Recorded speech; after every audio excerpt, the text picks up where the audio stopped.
ដែលចូលរួមអមជាមួយបងប្អូនយើងអ្នកលេងច្បាប់ប្រព័ន្ធផងដែរ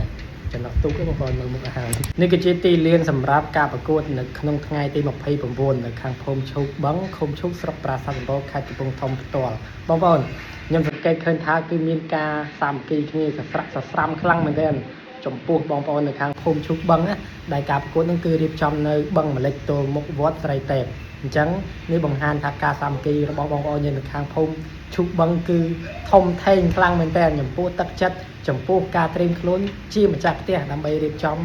ការប្រកួតអុំទូកនៅក្នុងថ្ងៃទី29ខាងមុខនេះ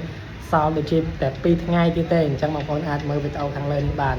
ដែលជាទីកន្លែងមួយដែលស្រស់ស្អាតមែនទែនគឺគាត់រៀបចំក្បូរក្បាច់រចនានៃបែបហេដ្ឋារចនាសម្ព័ន្ធជុំវិញ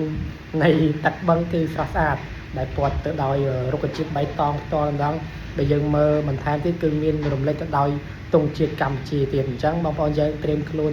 រួចរាល់ហើយនៅសម្រាប់ថ្ងៃទី29នេះសម្រាប់ខ្ញុំគឺត្រៀមខ្លួនរួចរាល់ហើយណែមើលតែអាយដឹងឯងគឺអាយក្រុមបងប្អូនយើងនៅខាងភូមិលងស្លែងគឺបងប្អូនយើងអ្នកលេងច្បាប់ប្រព័ន្ធមើលអាយដឹងឯងខ្ញុំប្រកាសជាខ្ញុំអាចនឹងមានវត្តមាននៅលើទូកដែលចូលរួមអមជាមួយបងប្អូនយើងអ្នកលេងច្បាប់ប្រព័ន្ធផងដែរចំណុចទូកបងប្អូនមើលមុខអាហារអញ្ចឹងបងប្អូនជួបគ្នានៅក្នុងថ្ងៃទី29អរគុណ